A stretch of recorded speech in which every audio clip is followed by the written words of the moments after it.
Chaque jour, Charles et Carole vous présentent la leçon de l'école du sabbat.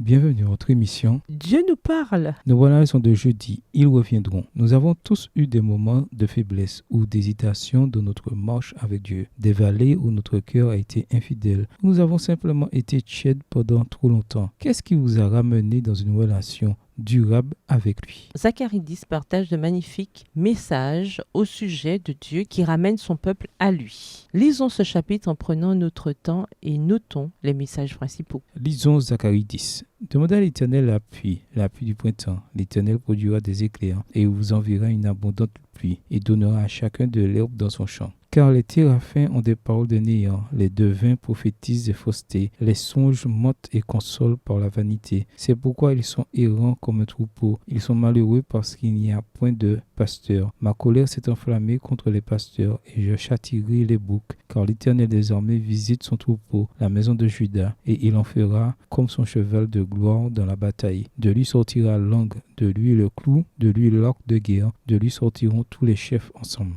Ils seront comme des héros, foulant dans la bataille la boue des rues. Ils combattront parce que l'Éternel sera avec eux, et ceux qui seront montés sur des chevaux seront couverts de honte. Je fortifierai la maison de Juda, et je délivrerai la maison de Joseph. Je les ramènerai, car j'ai compassion d'eux, et ils seront comme si je ne les avais pas rejetés, car je suis l'Éternel leur Dieu, et je les exaucerai. Verset 7. Éphraïm sera comme un héros. Leur cœur aura la joie que donne le vin. Leurs fils le verront et seront dans l'allégresse. Leur cœur se réjouira en l'Éternel. Je les sifflerai et les rassemblerai, car je les rachète, et ils multiplieront comme ils multipliaient. Je les disperserai parmi les peuples, et au loin ils se souviendront de moi. Ils vivront avec leurs enfants, et ils reviendront. Je les ramènerai du pays d'Égypte, et je les rassemblerai de la Syrie. Je les ferai venir au pays de Galaad et au Liban, et l'espace ne leur suffira pas. Il passera la mer de détresse, il frappera les flots de la mer, et toutes les profondeurs du fleuve seront desséchées. L'orgueil de la Syrie sera abattu, et le sceptre de l'Égypte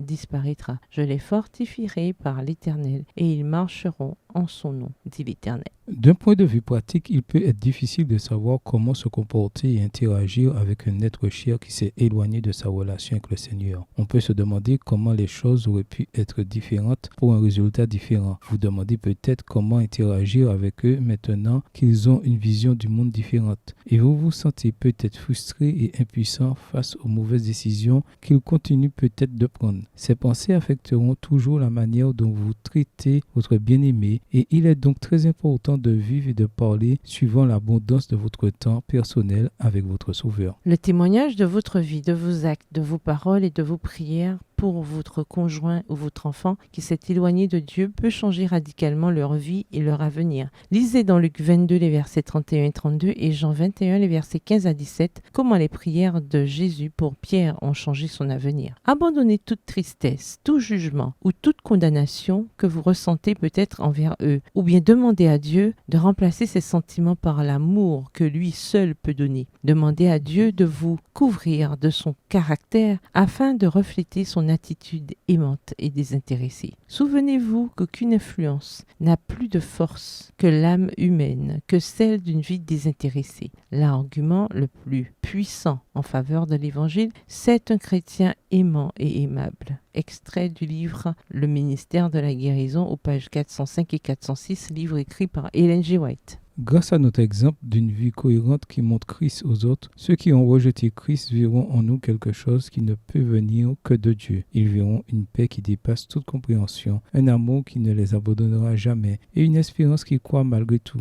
L'amour de Dieu pour nous et nos proches ne faiblit jamais. Cet amour que nous recevons chaque jour, nous pouvons le donner à ceux qui nous entourent. Qu'est-ce qu'Éphésiens 3, les versets 17 à 19 nous encourage à faire? Éphésiens 3, versets 17 à 19. En sorte que Christ habite dans vos cœurs par la foi, afin qu'étant enracinés et fondés dans l'amour, vous puissiez comprendre avec tous les saints quelle est la largeur, la longueur, la profondeur et la hauteur, et connaître l'amour de Christ qui surpasse toute connaissance, en sorte que vous soyez remplis jusqu'à toute la plénitude de Dieu. Au revoir. Et à demain si Dieu veut. Dieu nous parle. Chaque jour, Charles et Carole vous présentent la leçon de l'école du sabbat.